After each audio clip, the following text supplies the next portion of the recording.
Graça e paz, muito bom estar com você, podendo compartilhar mais um pouquinho da palavra, daquilo que o Espírito Santo tem falado ao meu coração. E para a gente estar refletindo hoje, quero ler com você um trecho do Sermão do Monte, tão conhecido Sermão do Monte. Então, se você puder abrir sua Bíblia em Mateus 5, Mateus capítulo 5, nós vamos ler do 1 ao 16.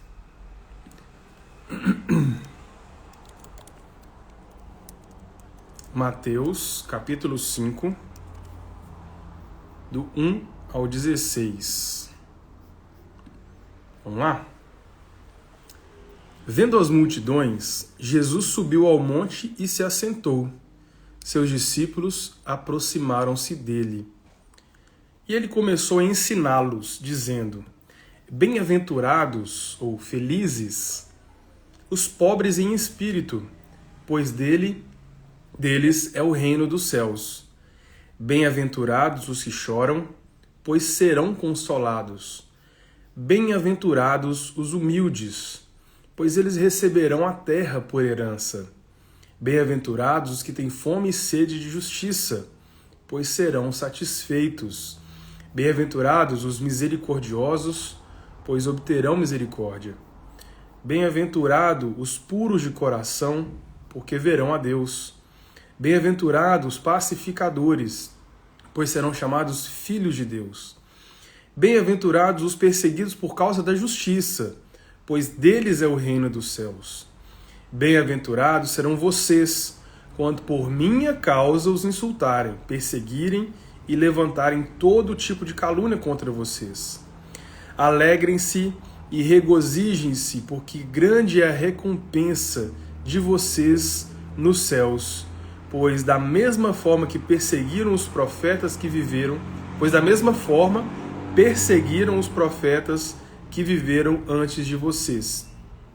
Vocês são o sal da terra. Mas se o sal perder o sabor, como restaurá-lo? Não servirá para nada, exceto para ser jogado fora e pisado pelos homens. Vocês são a luz do mundo.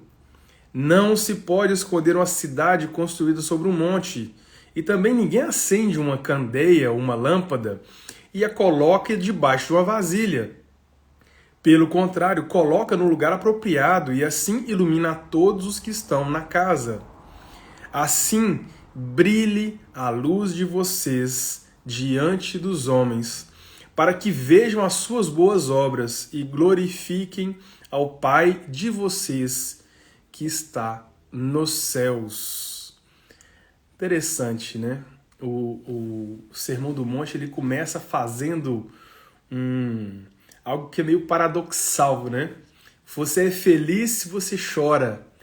Mas por quê? Porque você vai ser consolado. Você é feliz se você tem sede de justiça. Por quê? Porque você vai encontrar. E depois que ele fala dessas bem-aventuranças, ele fala comigo e com você. Ei, você, meu discípulo, você, minha discípula, é o sal da terra, é a luz do mundo. E é sobre isso que eu quero falar com você hoje. Quando Jesus fala da luz do mundo ou do sal da terra, ele fala que a gente é diferente. Porque se vocês estão me vendo aqui, é porque a lâmpada está acesa, ou se eu tivesse com essa janela, né, aqui aberta, a luz do sol entraria e talvez vocês me veriam não com foco tão legal, né, porque estaria contra a luz, mas daria para me enxergar. Agora, onde não há luz, o que há? A escuridão, não é verdade? E então podemos ver que o Senhor está nos chamando, está dizendo, afirmando que nós somos o oposto do mundo. Entenda mundo como esse sistema maligno, né?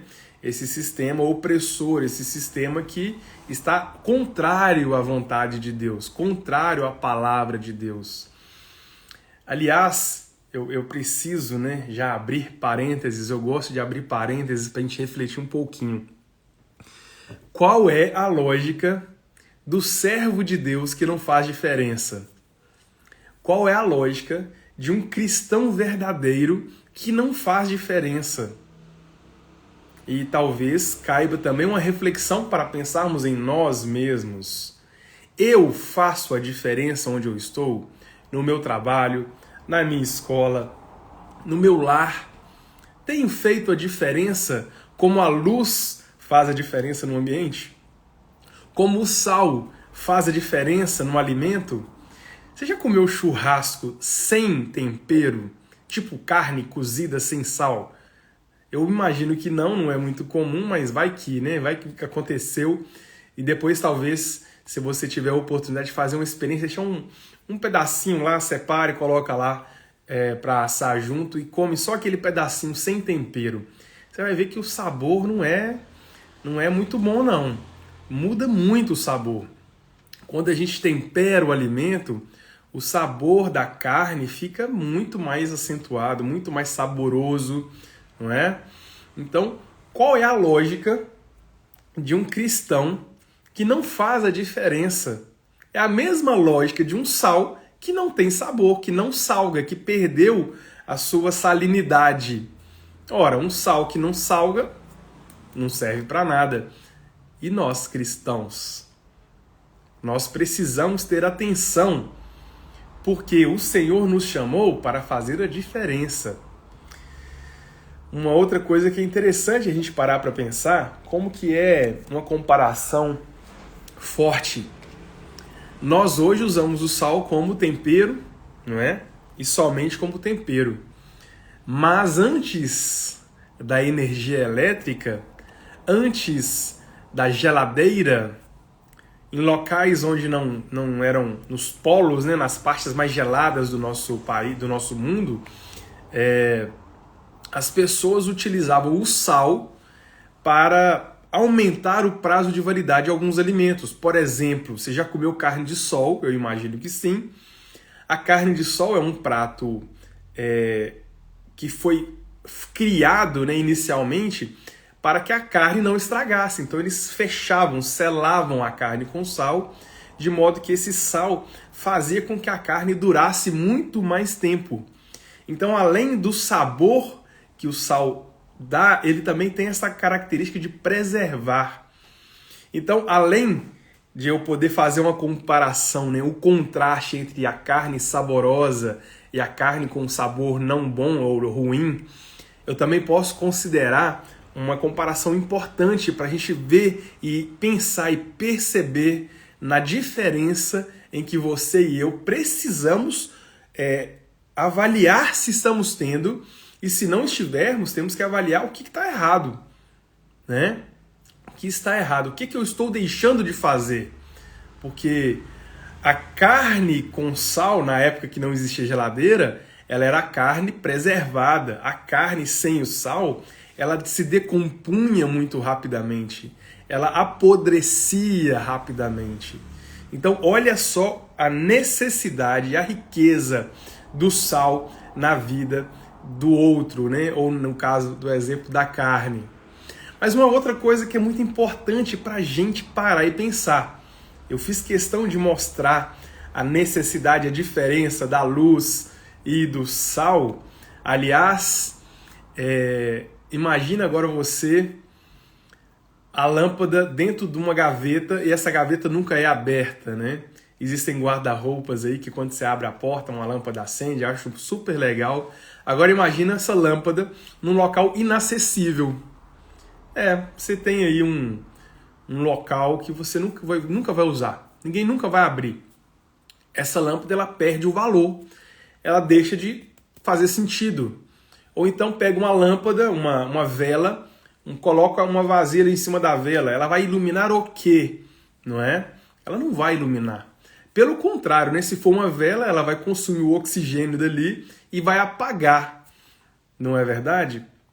O Senhor chama a minha e a sua atenção para que nós percebamos que se somos cristãos verdadeiros, somos a luz do mundo e somos o sal da terra.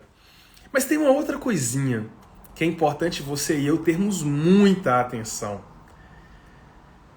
Se o sal fica guardado e nunca é utilizado, também não faz diferença. Ele pode até ter lá o tempero, né? Tá com a sua salinidade toda certinha, ele pode estar, beleza, mas não é usado, é enfeite.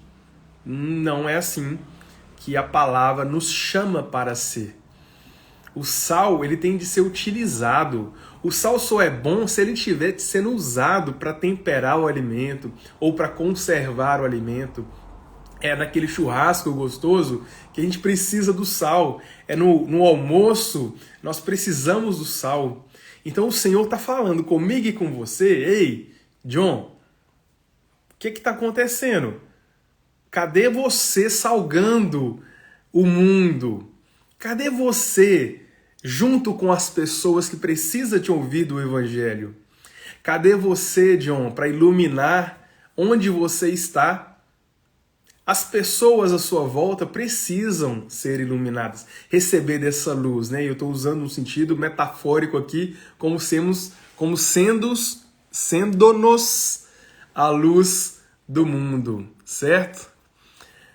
E é importante a gente sempre pensar que nós fomos chamados, eu falei isso aqui na live passada, se eu não estou enganado, nós fomos chamados para estar com as pessoas.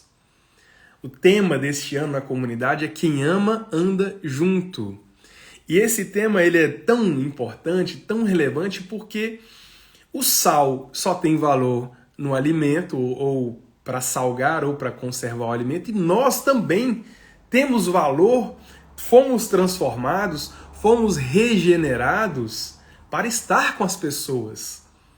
Sabe, gente, nós precisamos abrir o nosso entendimento e entender se você, né, assim como já aconteceu comigo, está frustrado porque você se decepcionou com as pessoas, você se frustrou porque essa pessoa, justo ela, te magoou e te deixou tão triste, e você nunca mais vai confiar em ninguém, e você nunca mais vai se abrir com ninguém. Oh, meu irmão, minha irmã querida, preciosa, meu irmão querido, precioso, calma.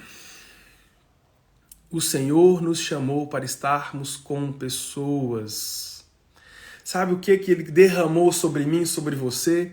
Perdão, amor. Ele nos amou com um amor incondicional, com um amor pelo qual nós não poderíamos entender se não recebêssemos dele também esse amor. É um amor que nos amou antes de nós o amarmos, de nós o amá-lo. Né?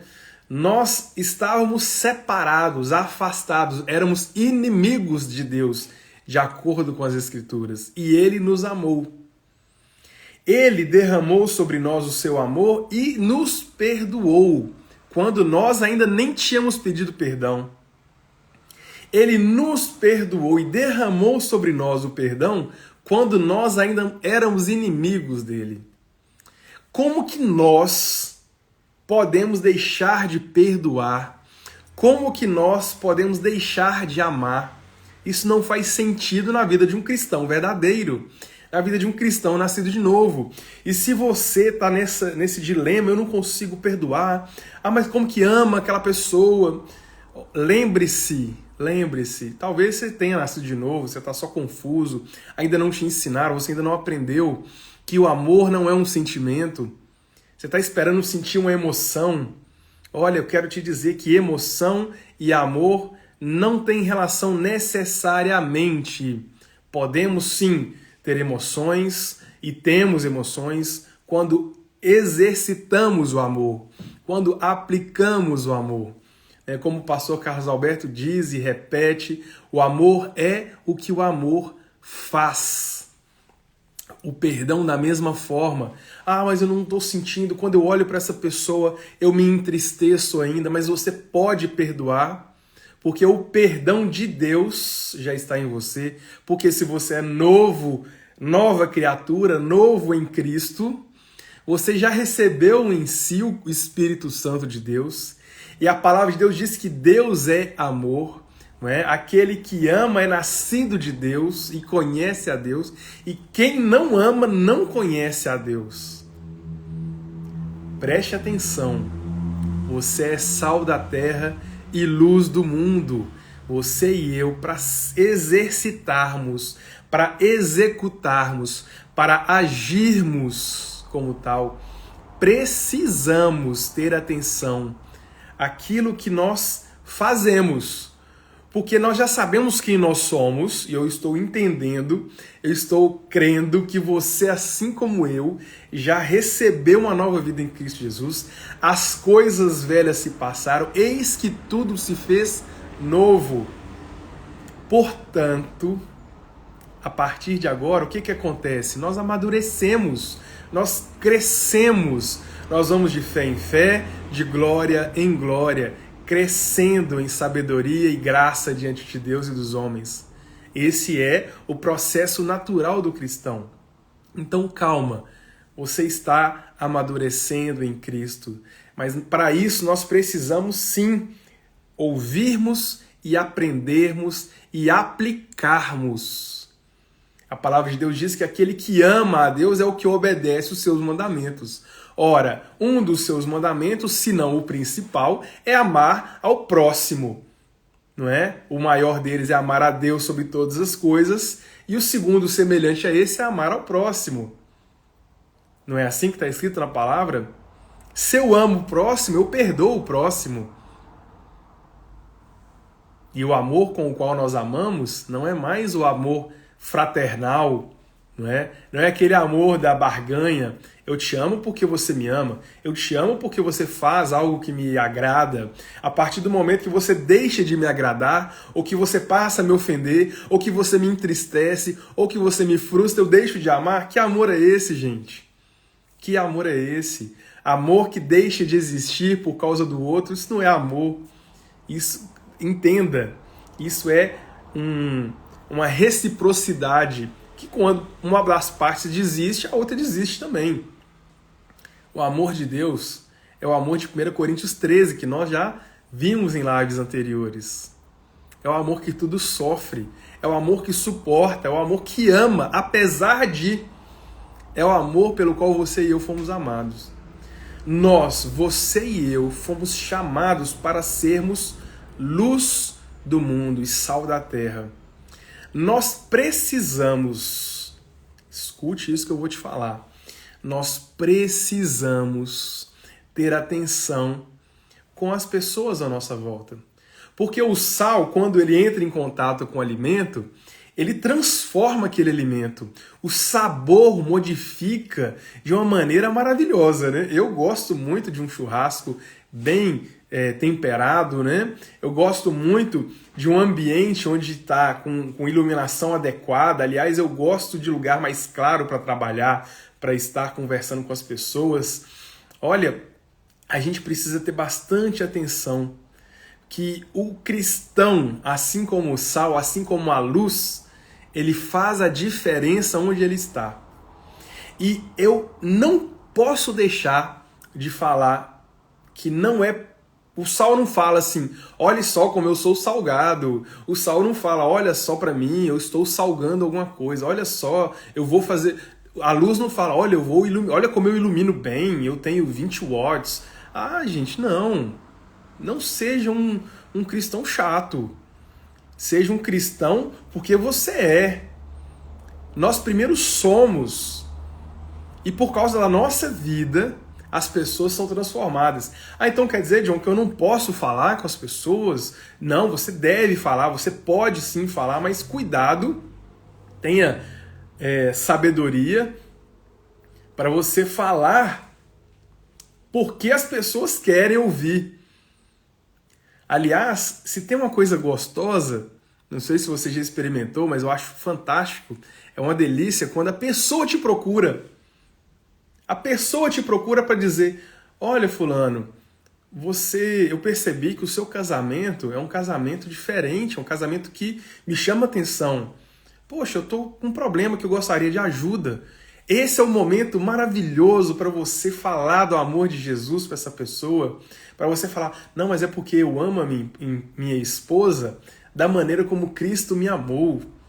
Evangeliza, porque a sua vida já iniciou esse processo, se não o fez completamente.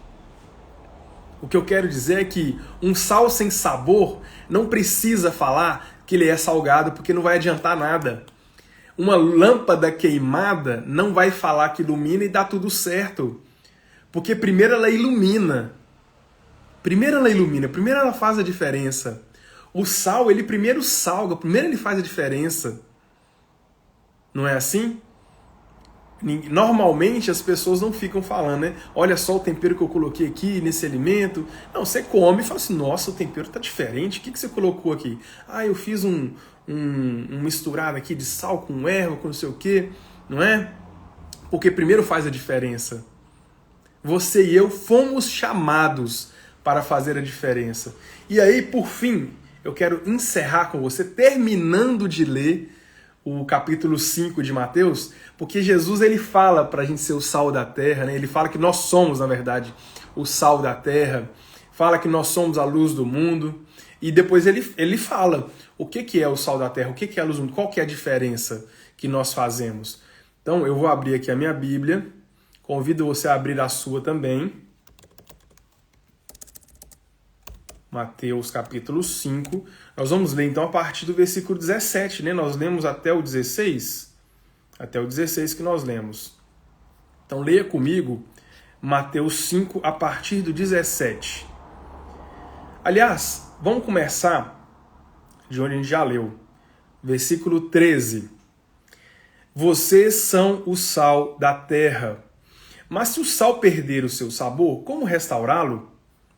Não servirá para nada, exceto para ser jogado fora e pisado pelos homens.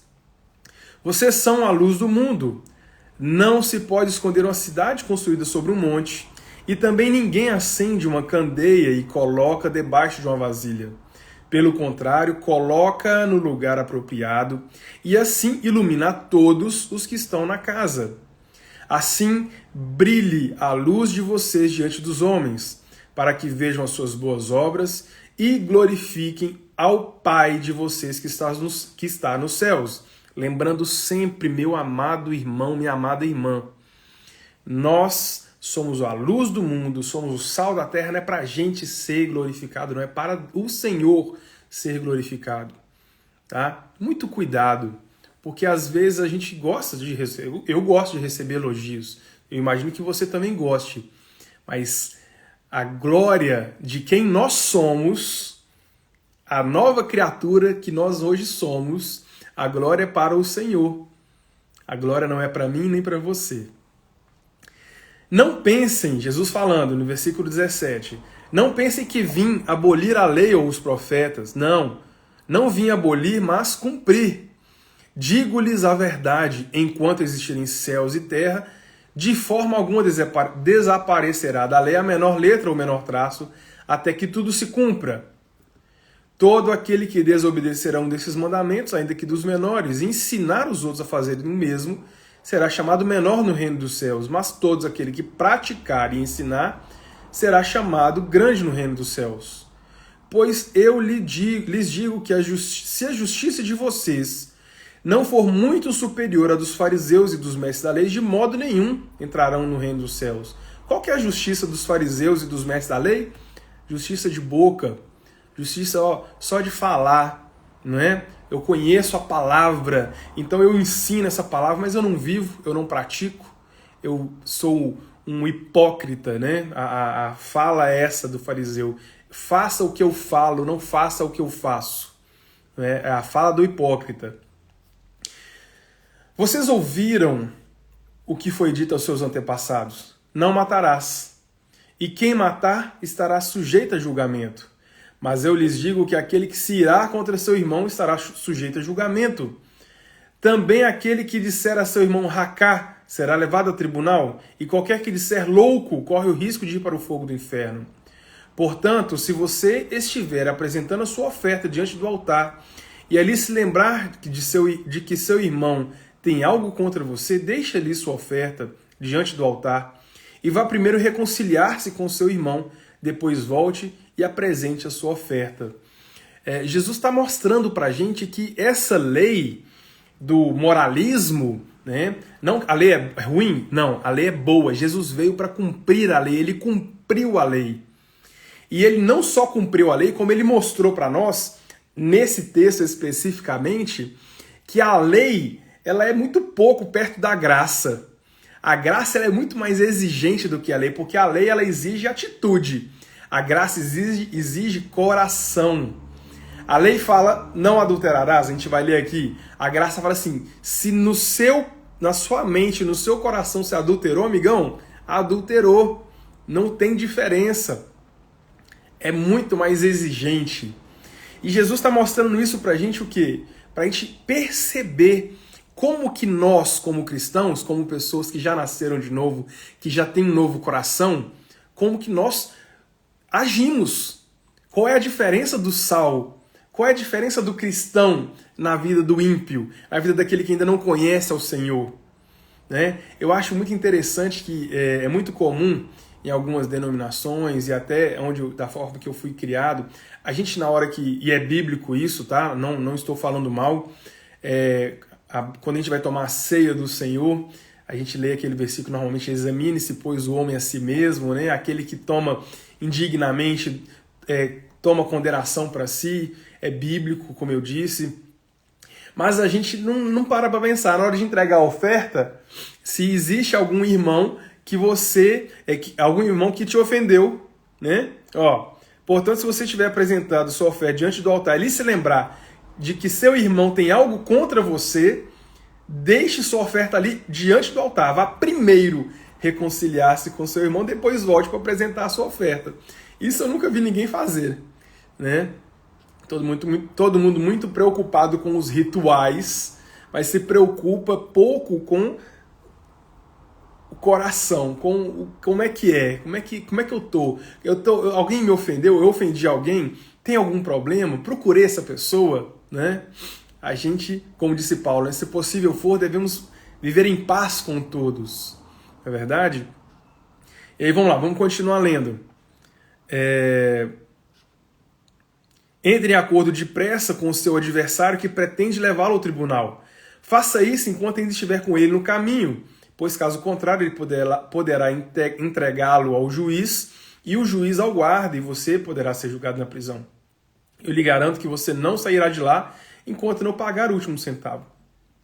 Vocês ouviram o que foi dito? Não adulterarás. Mas eu lhes digo, qualquer que olhar para uma mulher para desejá-la, já cometeu adultério com ela no seu coração. Se o seu olho direito o fizer pecar, arranque e o lance fora. É melhor perder uma parte do seu corpo do que ser todo ele lançado no inferno. E se sua mão direita o fizer pecar, corte e lance-a fora. É melhor perder uma parte do seu corpo do que ir todo ele para o inferno. Foi dito, aquele que se divorciar de sua mulher deverá dar-lhe certidão de divórcio. Mas eu lhes digo que todo aquele que se divorciar de sua mulher, exceto por imoralidade sexual, faz que ela se torne adúltera. E quem se casar com mulher divorciada está cometendo adultério. Muito mais severo, né? Vocês também ouviram o que foi dito aos seus antepassados, não jure falsamente, mas cumpra os juramentos que você fez diante do Senhor. Mas eu lhes digo, não jurem de forma alguma, nem pelo céu, porque é o trono de Deus, nem pela terra, porque é o estrado dos seus pés, nem por Jerusalém, porque é a cidade do grande rei. Não jure pela sua cabeça, porque você não pode tornar branco ou preto nem um fio de cabelo. Seja o seu sim, sim, e o seu não, não. E o que passa disso vem do maligno. Vocês ouviram o que foi dito, olho por olho, dente por dente, mas eu lhes digo, não resistam ao perverso. Se alguém o ferir na face direita, ofereça-lhe também a outra. E se alguém quiser processá-lo e tirar-lhe a túnica, deixe que leve também a capa. Se alguém o forçar a caminhar com ele 1 milha, vá com ele 2. Dê a quem lhe pede e não volte as costas àquele que deseja pedir-lhe algo emprestado.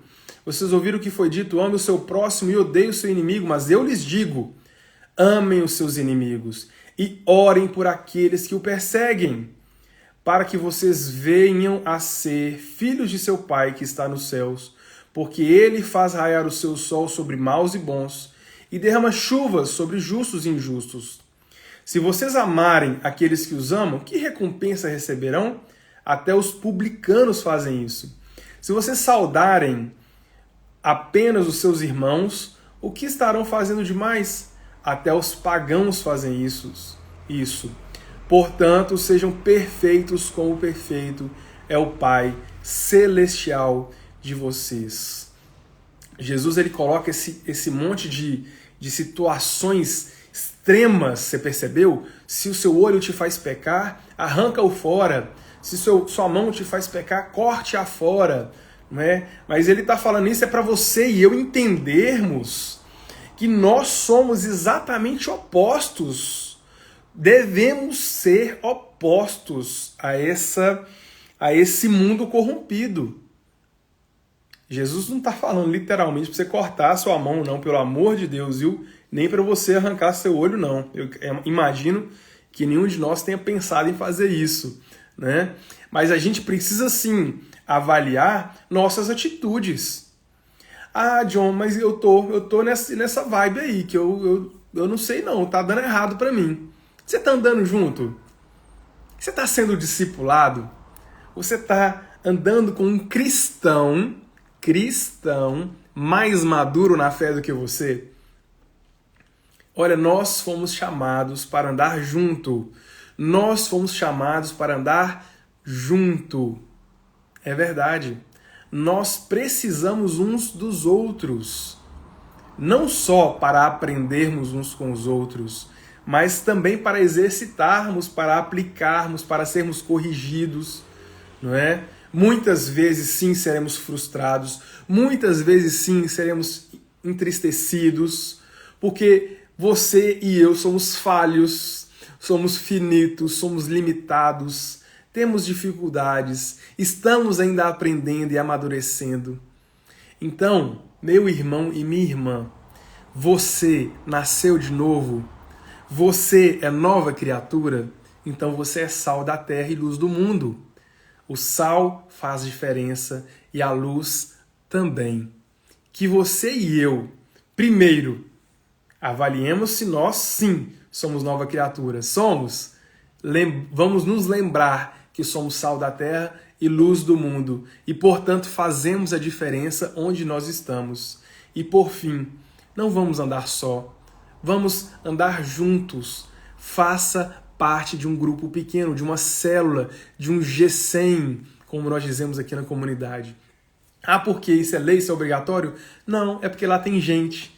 Lá é um grupo menor, é um grupo reduzido, onde nós podemos nos conhecer melhor, onde nós podemos aumentar os nossos laços de amizade, onde nós podemos desenvolver o discipulado. E assim, você e eu, você e a outra pessoa, você e os outros, os demais, estaremos crescendo, amadurecendo. Sabe, gente, nós precisamos ter atenção à palavra de Deus.